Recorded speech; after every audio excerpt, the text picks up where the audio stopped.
I'm Jennifer Stein. Welcome to our program here at Radnor Studio 21 called Mainline Mufon. I'm your guest and host, and today I have a wonderful speaker who came down from the Lake Placid area, Mike McClelland. Thank you so much for joining us. I'm delighted to be here. Mike is the author of two very interesting books. One is called The Messengers, Owls, Synchronicities, and the UFO Abductee. And the second book is called Stories from the Messengers, Accounts of Owls, UFOs, and a Deeper Reality. The first book was forwarded by Richard Dolan, and the second book was forwarded by Whitley Strieber, two very experienced researchers in the UFO field.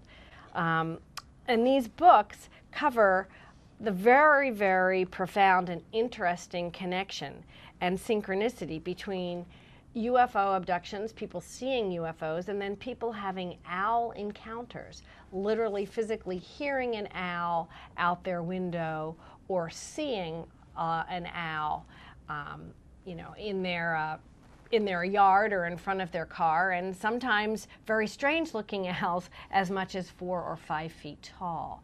So we're going to be discussing this owl imagery, where it plays in mythology, and why it's very important for us to bring this to people's attention. I mean, you are the pioneer researcher in this field.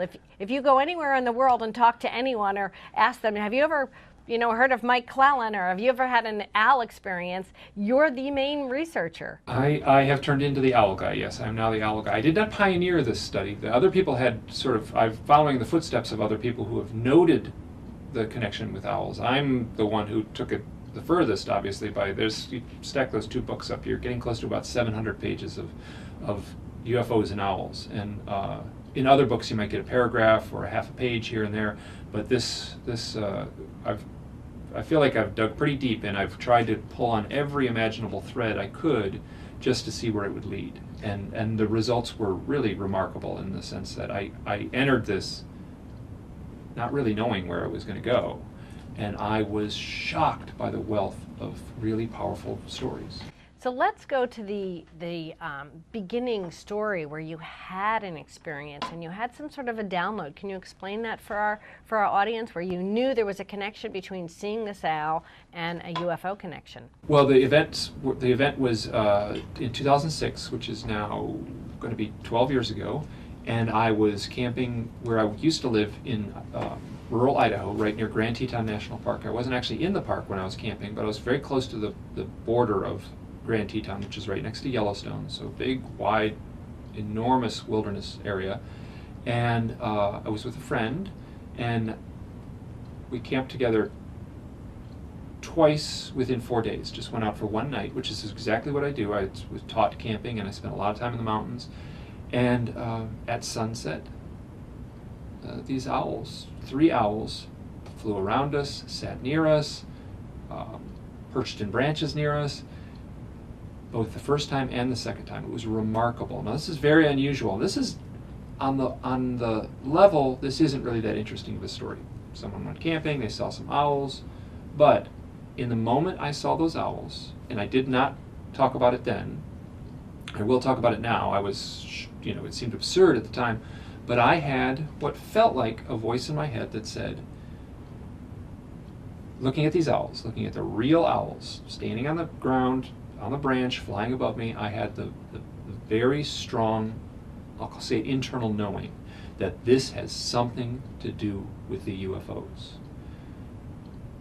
And consequently, after those events, I started researching both owls because it was so powerful an experience, and there's all kinds of mythology connected with the owls and totem animals and Indian lore and ancient symbolism, as well as the UFO studies. And I found that they were blurring together and overlapping in ways that I found fascinating and actually seemed to tap into my own experiences. So that was the genesis of my owl research, which started, I guess, now 12 years ago. And these two books are the culmination of that event in the mountains in October of 2006.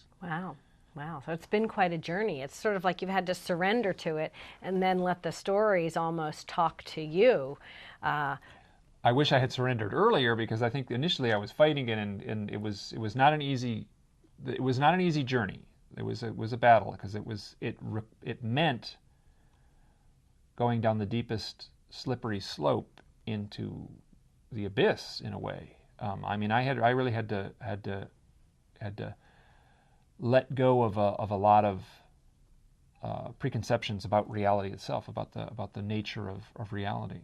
I think there was a film that was done in the Northwest. I think it had James Earl Jones in it, and it dealt with UFO abductions and birds at the window and owls. That would have been The Fourth Kind. The Fourth Kind. And that was it took place in Alaska, and that came out in 2009, if I'm not mistaken. And that was the owl thing. The movie is played up to be like a documentary, like kind of based on true facts, which it isn't. But it's a horror movie, and it's pretty exploitative. But it was very obvious that the owl symbolism showing up at the windows was taken from the literature, and I think that literature goes directly back to Whitley Strieber's book Communion. Yes. And so people are well aware of the connection with owls and UFOs in the research community, and but I feel like I really went as far as I could, as far as trying to mine those waters for what was in those depths. What I found fascinating is last night while you were speaking to our group, I was remembering reading and the work and the research I've done with Zecharia Sitchin, and going to the Louvre and the Metropolitan Museum, the Pergamon Museum, of course, and the British Museum, where you have these marvelous motifs on the wall that were taken right out of the cradle of the beginning of civilization, Ur and Sumer. These were civilizations that are about 5,000 BC. And you see these wall motifs of these bird-like men, and they have beak faces, they have large wings, they have claw feet, and they're touching human figures that are standing in front of them. And the human figures are then holding the seed of life, which looks like a large pine cone, and the waters of life in their hand. And in front of them then is a motif of the tree of life.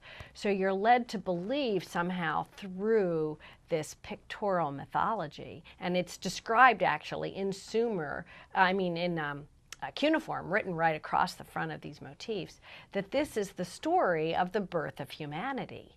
This is the beginning of civilization. These are the foundation plaques which lay the cornerstone of the beginning of civilization. And you cannot get away from the bird motif. There's also a woman, is considered to be Inanna, or sometimes she's referred to as other images in mythology we were discussing. Lilith, she's often referred to as Lilith, and she has claw-like feet, like an owl does. These, what did we call them? Talons. Talons, thank you. She's got talons for feet, and she has wings, and alongside of her are two large owls sitting with her. I mean, they're not the size she is, but they're quite large owls. So this ancient mythology of owl imagery and our progenitors of our society is way back there in the original core. And I would say that it's way back there, and that core got embedded. If we were talking to Plato or Carl Jung, that core is embedded within our psyche, within our deeper knowledge, which in our primordial knowledge. And that owls, yes, the owls are lovely birds, they have big eyes, they're in the forest, there's real owls, but at the same time, there is a core archetypal symbolism that is embedded in our psyche, in our collective unconscious. And I think we all share, when we see an owl, it's touching us at a deeper level. And that's what I'm interested in, is that the symbol of the owl shows up as a powerful totem, as a powerful mythological knowing. It's very difficult to articulate this, but it's in there, and I feel like it's in everyone. There's owls scratched into the caves of France that are 30,000 years old. So everyone, you see an owl tonight, and sitting on a fence post, pay attention to it. Yeah, well, it's yes, it certainly could be just an owl, but I would say that the owl has a very powerful presence. It's not like seeing a bunny rabbit. They have an eerie presence about them, and I recognize it. Anyone who sees an owl recognizes it, and I'm certain ancient man recognized that too. So tell me about the connection between owls and having a loved one pass away. You had this experience. I've had this experience. Let's jump into that because that's also part of this. Yes. There's a connection between owls and what I refer to as highly charged events, and one of them is certainly a death. So yes, you can see an owl in a fence post. It might mean nothing at all. I have one story in the first book of a woman, and these stories get overlapping. They're difficult to tell quickly, but the core of it is a woman whose mother died. And there's no UFO accounts in this at all, but her mother died and she was grieving. And she contacted a friend and she said, listen, I'm grieving. I need some help. I miss my mom. I'm grieving. And the friend said, listen, just wait. The sign will appear. And she walked into her garage and she has a shelf in her garage. And she moved a bucket, which is a wonderful symbolism in itself. So she moved a bucket, and behind this bucket was a little screech owl. They're little tiny cute owls. And she said, every shelf my husband has every shelf in the garage. That was the only shelf I was allowed to use, and that's where the owl was. The door was closed. They didn't know how it got in. Unflinchingly, and this is very common. This shows up all the time. Without hesitating, she went, Mom? She got out her phone. She took pictures of this owl. Now the pictures are in the book. She called her friend, her cousin. Her cousin's name's Lon. She said, Lonnie, his mom's right here in the garage. It's a little owl. I'm talking to this little owl right now. And it went on and on and on. And it was actually Thanksgiving Day. She later went to a Thanksgiving party, came back, and the owl was still in the garage. She was like, Mom, I get it. You can leave now. Thank you so much for visiting. I understand now. Thank you. And the owl flies out, and she never saw an owl again. She'd never seen an owl before or since. Now this story repeats in one form or another over and over and over again. Mm-hmm. I told this story to a doctor one time. I was under light anesthesia. I was having a simple procedure being done in a doctor's office, and they gave me Valium. And it's like, so what are you working on? And I told him, I'm working on this book, and I told the story I just told you. And you could see the doctor just like, oh, he's strung out on Valium. Mm-hmm, mm-hmm. And then she gets back to me and she said, you know what happened? As soon as I finished with you, the receptionist turned to me and said, she didn't know any of the conversation we had, she said, oh, my dog died. You remember my dog died? And I've been missing my dog so much. And last night, an owl showed up on the porch. And it went out on the porch, and the owl didn't fly away, and I talked to it as if it was my dog. I was so glad it came back. And she basically parroted the same story. Thank you for visiting. I understand. I'm grieving. You're helping. And this is absolutely the norm. So here's the synchronicity that takes place. I tell a story, the doctor nods politely, and the doctor gets confirmed and calls me back and said, oh, the funniest thing, I just had this funny synchronicity. The same story shows up again. So this is very normal. The owl and the symbolism of death. So we have addressed the topic of synchronicity a couple times on this program with different speakers that I've had. But it's one of the main things in your presentation as well. And I like to draw people's attention to become aware. Once you start to have synchronistic experiences that show up in your life, just like you were just describing, two events that seem to appear very close together and may be overlapped, but you're not certain, but it's grabs your attention. The more you start to pay attention to that, the more you may become aware that that's sort of like a thematic wave of awareness running through your life. A meaningful coincidence, a coincidence that has meaning to the observer. Right? Coincidences happen all the time, but if they're powerful and have meaning, that's when the ones you pay attention. And those are threads. I mean, those you can pull on those threads and see where they lead. And from my experience, they'll lead to a richness in the story. Let me just put it that way. And that's what I'm after in this research, is that richness in the story. I'm not an objective researcher. I'm completely subjective. I'm looking at owls. I'm looking at this big, broad, array, this huge spectrum of the UFO lore, and I'm focusing on this narrow, skinny little band, and that's all I'm focusing on. What has happened is that what has emerged has been remarkable. Like the depth of these stories and the richness of them and the extent of what I've collected, it leaves me baffled. And a lot of these stories have arrived somewhat synchronistically. I mean, obviously on my website, I'm asking for people with owl stories. And at this point, I've published enough that if you go online and search UFOs, owls, so if you're anywhere in the world and you've had an experience where you saw a UFO and an owl, you type that in, you're going to find me. And I'm asking for these stories, and I'm getting them. And it's been remarkable.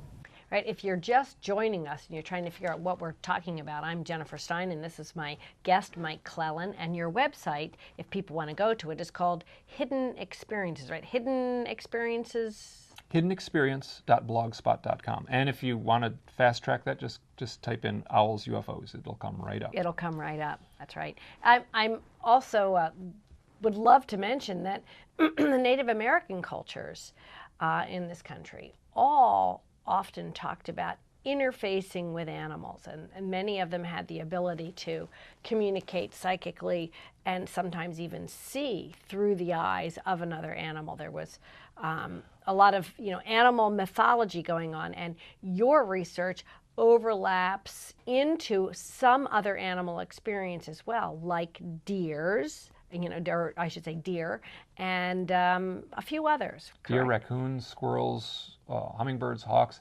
Yes, but so you just said it was the Native American lore. This is all over the map. It doesn't. I mean, the whole globe is covered with ancient mythology of people turning into either shape-shifting into animals, seeing through the eyes of the animals, animal totems. Certainly, ancient, yes. Certainly Celtic those lore. with ayahuasca experience as well, who go into the Amazon. That's part of their experience often as well. Yes. So there's these symbolic totems that are embedded within our psyche. The owl, for some reason, is just the one that is front and center in the UFO literature. So there's other animals. It would be owls and deer are the top two lists, right? So Athena had a companion owl, and Diana had a companion deer. So this was right in our classical mythology. We've got the two archetypal animals. One is the predator, one is the hunted. One is, they're both very feminine symbols, and they're both symbols of the forest. In how these play out, so the UFO, there's something called a screen memory in the UFO abduction account, and any UFO researcher will be familiar with that. Anyone who's sort of dipped their toe into this literature should be familiar with that. The classic story is the guy's driving at night, sees a big owl on the road. Sometimes it's so big that it can pull right up to it, and it can look over the hood of the car. Now you take that can't happen. You get the biggest owl in the world and the smallest car in the world, and the owl's not going to be able to look over the hood. Now, and then they'll later, let's say under hypnosis, let's say that person then arrives home and they're surprised that it should have been midnight when they arrived home, but it's actually 2 a.m. Where did those 2 hours go? This story gets replayed over and over and over in the literature, and so the owl, let's say through hypnotic regression, the hypnotherapist says, "Well, describe the owl." The observer might say, "Well, it's got a bald head and big black eyes, and it's got this tight-fitting uniform, and it's about 4 feet tall, and I don't think that's an owl." So they're describing what we would consider the quintessential gray alien. Somehow there's a psychic, if you follow this line of logic, somehow there's or the illogic, let's say, there's a psychic projection from the alien, from this UFO occupant, from this mysterious visiting being that gets projected into the mind of the observer. That's something familiar that they might not necessarily be so frightened by, but more you curious see an owl about. Run the road at night, but you see a 4-foot tall owl. You have a highly charged event where you're missing 2 hours of time. There's some clues there. So why are they choosing the owl? The other one is a deer. You're driving down the road at night, you see a deer. Oh, there's deers looking in my window, and I woke up with this weird mark on my body. Those are kind of stories that are repeated over and over again. So deer and owl are on top of the list, and then after that, there's any number of stories. There's raccoons and squirrels and dead relatives, and Jesus surprisingly shows up periodically in these accounts. Mm-hmm. So it's a little different to see Jesus on the road at night. But Yeah, I've had experiences myself that I thought were unusual with deer that I haven't really thought about till this moment, but driving down the road late at night and there's 2 deer standing on the side of the road, 2 or 3, and they're looking at me coming, and they watch me pass, and then I can look at them in the rearview mirror and they're still watching me as I drive away. And deer don't necessarily move their head in unison like that. They can, like they'll look up if you startle them, but to kind of stand on the side of the road and watch you go by, they'll more likely run away or try to jump out in front of your car, but they don't necessarily stand there and watch you go by. now, as a researcher, the question I would ask, which is not the normal question that most researchers would ask, is what was going on in your life leading up to that event, right? And what changed after? Right, and or so did you have any missing time? I don't particularly remember that, but just recently, this month, I made a trip with a friend to a conference in Vermont where I was speaking. And our host, on the way up, we kind of stopped overnight at a friend of mine's daughter's house, and her fiance tells us a story of camping out in the woods at night and waking up and seeing a whole series of deer standing around him, like 10 deer or so, standing around him in a circle looking at him. And he clearly has this memory or this image that he wakes up and sees these deer. So that that this is, once again, it's very difficult to sort of play Monday morning quarterback, and try to know what's truly going on and how this actually played out. But those are very telling clues. I'll just say that. Right. They might not have been deer standing around. They might not looking. have been deer. Yes. Right. So let's jump into some of these other stories that you've collected. People email you their stories, and you have similar themes that run through them. And one of the themes you were discussing last night is people actually getting your book, reading your book, and then having a simultaneously unique experience happen while they're in the process of trying to understand maybe their own experience, like a second experience happens. Yes, the number of people who have contacted me. Now, this is, so synchronicity has a power all of its own, and it's so. But I've had people say, like, oh, I was reading your book at night, and as I opened the book, there was an owl hooting out the window. I would sit in bed and read the book, and the owl would hoot, and I'd close the book, and the owl would stop. And I finished it. And when I finished the whole book, I put it down, and I never heard the owl again. And it did it the whole time. This is the kind of stories I'm getting. There's one story in the book, in the second book, where a fellow is driving home from work. He crosses a bridge. He's in an industrial part of New England. He's in Massachusetts, and it's a big, it's a biggish city. It's not Boston, but it's a big city. And he crosses a bridge, and as soon as he crosses a bridge, this owl whoosh, flies right across his windshield, scares him. And then within a half mile, less than a minute on the road, he sees a classic silvery disc hovering above this kind of ugly industrial zone, and as he's driving, he can't do much. He's driving along and watching this thing, and it floats up, and he loses sight of it because he's in traffic moving along. He says it was the size of a football field. He doesn't understand why other people weren't stopping. Then he said, oh, and by the way, as I saw the owl and the UFO, I was listening to a lecture you had given, and I downloaded it. It was on audio, and I was listening to it as I was driving. I was like, wait. You saw an owl and a UFO while listening to my voice talking about owls and UFOs? He said, yeah. I was like how do I unpack that? How do I back engineer what was the grand chessboard of reality and how the pieces were laid in place? What was taking place, and why was I somehow connected to that event, even though it was just my voice? These are the stories that float my boat, let me put it that way. These really weird ones. I'm all over, and I like them for the same reason I liked spooky campfire stories. Right? There's a power. There's a moodiness to them. There's a deeper lesson somewhere buried in those, and that's what I'm trying to Sure. pull out. Sure. When someone is trying to unpack their own experiences and they pick up your book and they're reading, they get into a mind zone maybe where they're a little more prepared, or they will at least pay attention to unusual events. Had he not been reading your book or thinking about this, he might not have paid attention to the fact that this bird, which was an owl, flew in front of his windshield while he was driving. Well, he said he paid attention to it because he said it scared the crap out of him. That's Right. a direct quote. Yeah. Right. So. Right. Right. So he was forced to pay attention to it. It wasn't like a little flittering thing off in the distance. It was. Right. It made his heart beat faster. Yeah. So there's a story you told of a UFO researcher who's also a shaman, and he shows up to do an investigation and a research of an experiencer. Tell us a little bit about that story. That's quite unique. His name is David Weatherly. He also does Bigfoot research, and he wrote the book Black Eyed Kids. So he's a wonderful researcher and a great guy. So he said, I got an owl story for you. So there was a house where the mother was in the house, and she'd been reporting what felt like UFO contact and UFO events around the house. And he pulls up to the house he drives his truck and he parks it in front of the house, and he's going to go in.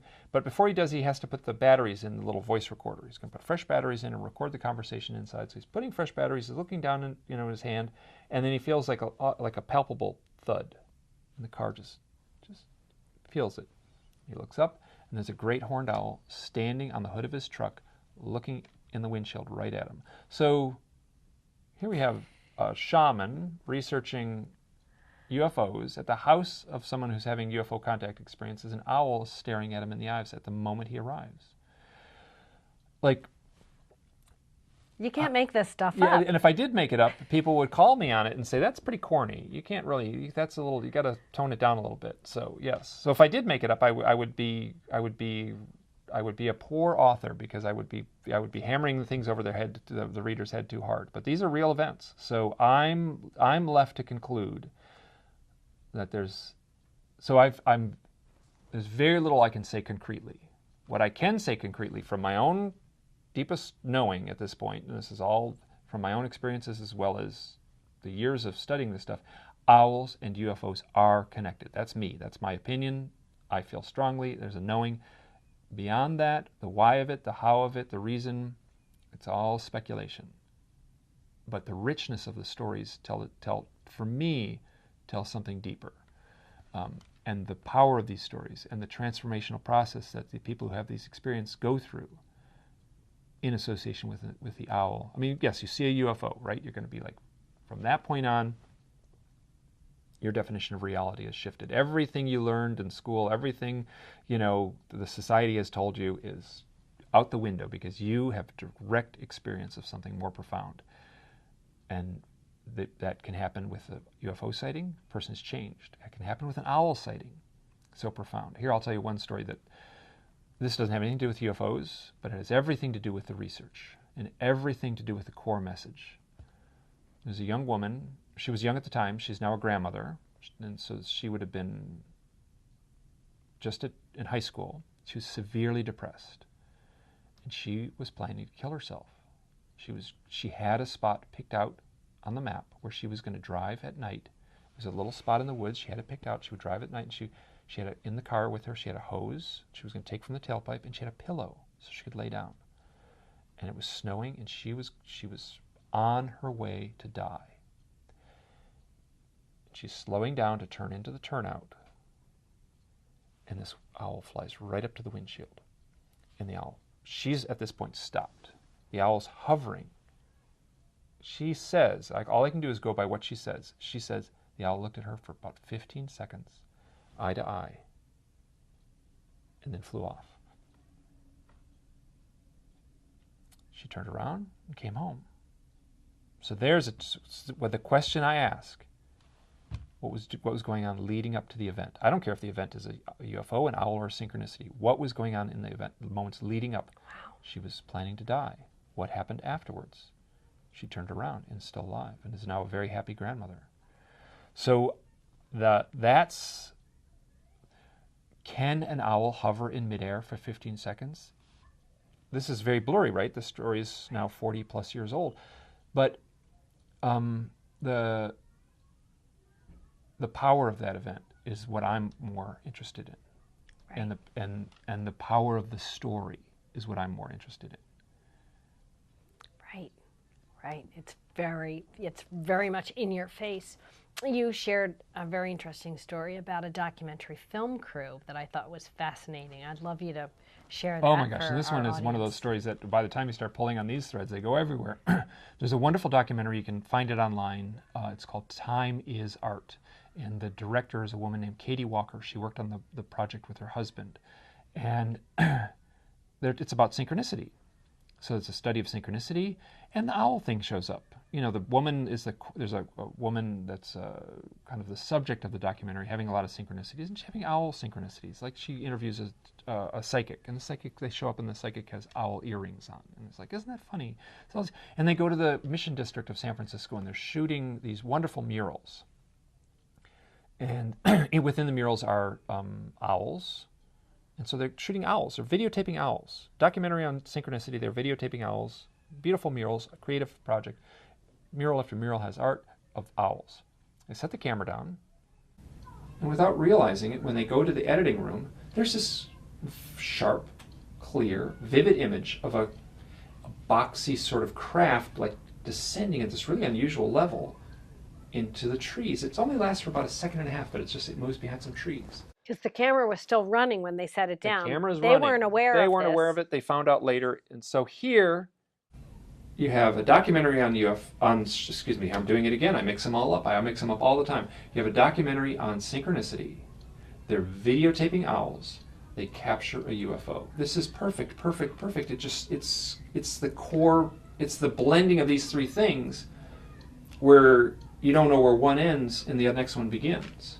Right. And also, one of the things you shared is that sometimes you may not necessarily see an owl, but you can hear it, or vice versa. You see it, but you may not hear it, or you hear it, or you may not see it. But that's enough of a trigger to let you know that another event might be coming, like you were sharing an experience. I have multiple stories. This one example is a woman. Her name is Suzanne, and she had been hearing an owl out her window. Both her and her husband have had UFO experiences that sure seem to imply abduction. How they met is a magical story that is just so fraught with synchronicities that it's boggles my mind. So they live together, and they're in New England, and out their window, night after night, they hear this noise, and the husband said, I think that's a baby raccoon.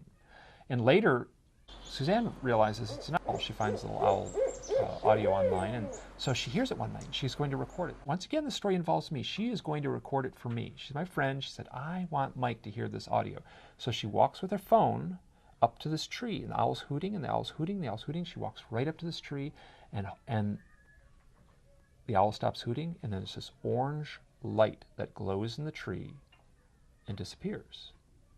And she said there was no light in the tree, there was nothing behind the tree, there was no airplane behind the tree. It was basically a vivid, electric, beautiful orange light within the tree. She never saw the owl. And I have that story multiple times, where I have the fellow who saw the owl pass in front of his windshield and then saw the UFO, and then, while listening to my voice, he also has a story of so here's what was leading up to the event. He was overwhelmed by the amount of synchronicities that were happening in his life. He asked me, what do I do? And I said, I don't know, go say, tone it down. Ask him to tone it down.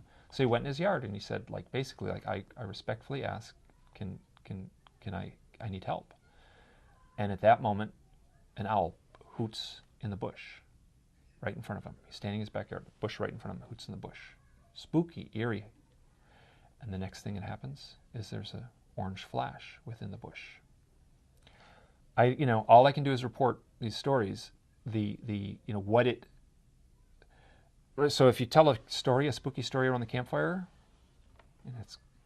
it doesn't do any good at the end of the story to try to say, here's the deeper meaning. All you can do is listen to the story and let it sink in. Right.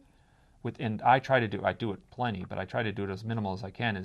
I don't want to over speculate, because it's a genuine mystery. I don't know. I don't have an answer what it may or may not mean. Right, right. And these types of experiences have shown up in other people's research as well. Anyone familiar with the abduction scenario may have read Bud Hopkins' work, who's now passed away, but wonderful New York artist who gave himself over to this passion of exploration into the UFO field through taking people into hypnosis. And there are many stories as well of groups of campers, say up in the Adirondacks near where you are, hiking off in the summer to spend the evening in the woods, and suddenly there's deer around people or owls around people. So you probably have seen that overlap in other literature as well. Oh, yeah, and I mined the literature. I was shameless as far as I got a lot of books to do this research and just basically run through the index and try to find out owl. And we're in a modern age now. You can get this stuff on Kindle, and you can look at a digital copy of these books and search out the word owl. And what was happening for me is, so you'd buy a book, right? And $9, he gets it delivered instantly. And I want to know about owls. So here's a book on UFOs. I want to see if there's an owl reference in it. What happens is, you type in the word owl, it'll search it. Other words show up. Bull, slowly show up. But what the word that shows up is knowledge. That shows up a lot. And in doing the research, I had to move past knowledge because I wanted to find the owl stories. So the owl knowledge would be highlighted because OWL shows up in the core, in the middle of knowledge, and then I would have to go past knowledge, that to find the owl. Now that became kind of a metaphor for my own mindset in this research, where I realized, like, if I was going to be a strict literal materialist, these books never would have been written because it's absurd. I'm confronted with absurdity after absurdity after absurdity, yet you pull on those threads, it leads somewhere. And I was stressed out initially in the beginning because I was just like clinging to this, like why? And as silly as it sounds, moving past knowledge on an electronic ebook allowed me to just say, okay, I need to trust my heart. I need to loosen up I need to loosen up a little on my intellect and trust my heart and just follow these threads where they lead. And there probably might be some nuts and bolts researchers that are, their toes may curl in their shoes when I describe my mindset, but that's how I've proceeded forward. And it has been extremely fruitful. It's so amazing. I loved the analogy you gave us with words last night. And of course, you're in a process of gaining knowledge, and that knowledge is about owls, but you can't get there without recognizing that owl is part of knowledge. Mm-hmm. It's almost like knowing about the owl. If you took the word apart, could you say it's knowing about owls, and then lodge is about, like, where you lodge in your psyche, or where this is the problem, owls isn't it? Lodge, or knowing where owls lodge, or when you give yourself over to this, you have to wrestle with all of these little clues, and there's a power to even the simplest, subtlest synchronicity. There's a power to those. I mean, as silly as it sounds, the time count on and you talk to people who've had UFO contact, and one question you can ask them just straight up, and they'll give you an answer right away. It's like, any numbers showing up in your life? And they'll go, oh yes. And they'll either say 123, 333, or 11111. And those numbers were showing up. There's a story in the Blue Book, which was not planned, as how it laid. So it laid out in the book. This woman has all these powerful experiences. She sees a triangle-shaped UFO. There's synchronicity after synchronicity after synchronicity, and she eventually, has an epiphany where she doesn't know why she's having all these synchronicities with 333, and she sees there's a catfish at her, in an aquarium at her work, and they feed it cucumber slices, and she's like literally talking to the people about, like, I can't figure out why I'm getting all these 333 synchronicities. And then there's the catfish eats a triangle out of the center of a little piece of sliced cucumber, and she sees the floating cucumber in the catfish aquarium, and she goes, bam, instantly she knows, this is related to the triangle UFO I saw. 3 sides, 3 points, 3 lights, 333. When we published that essay, it's all of a page or so, without knowing it, that showed up on page 333 of the Messengers. And Rich, when I talked to Richard Dolan, who's a very, very, very literal materialist kind of guy, he was like, "You're kidding me! You're kidding me! No!" And so, what? As I said before, who arranges the pieces on the grand chessboard so these events play out in our path like this? There's a lot of research going on nowadays into consciousness, the stream of consciousness, what is consciousness, and how consciousness has these looping, repetitive patterns or experiences that we experience as humans. I mean, Edgar Mitchell also wrote about this too. In one of his last interviews, Edgar Mitchell is sitting with a bunch of high school kids, and he brings up consciousness, and he says very plainly, we don't know what consciousness is. There's no good definition. There is no definition that we can all agree upon what consciousness is. And that was my problem, right? So I actually, the second book actually was going to be subtitled Accounts of Owls, UFOs, and Consciousness. And when I saw that thing with that interview, it was just a little YouTube video with the NASA astronaut Edgar Mitchell talking about consciousness, saying he doesn't have a definition. He's been studying consciousness for 50 years, and he didn't have a definition of it. And I was like, ooh, like, if he doesn't have a definition, I don't have one. And then I changed it to deeper reality, because in a way, that was the takeaway point of the culmination of the two books. The books can be read in either order. They're independent of each other. You don't have to read one to know about the other one. But what I was left with was a sense of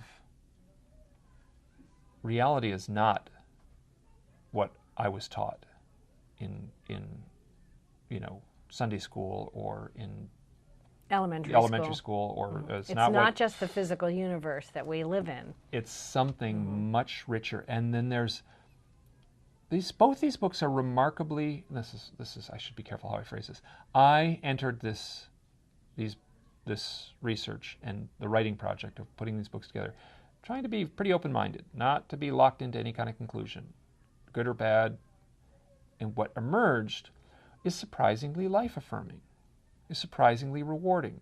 These are stories of people having transformational experiences where the outcome, not always, there's challenges. People were confronted with big challenges. The challenge mostly was that, like, if people are, am I a UFO abductee? Confronting that challenge is difficult. Not necessarily bad, but difficult. And there's a powerful, life-affirming kind of vibe to both of these books that I did not plan on, and I did not expect when I put the books together. They're spooky. I mean, owls, ghost stories, and it has that kind of vibe of a spooky story. But the outcome, the overall message, is something powerful and in my opinion, benign and playful, and it's something. It feels like the people are being nudged, pushed, trying to wake up. That's the sense I get. It's hard to articulate that cleanly in a short conversation like this, but that's what shows up in the book. Well, obviously, we're beginning to realize that consciousness is a big, huge frontier, which I really believe is going to be much more deeply researched as we go into the future.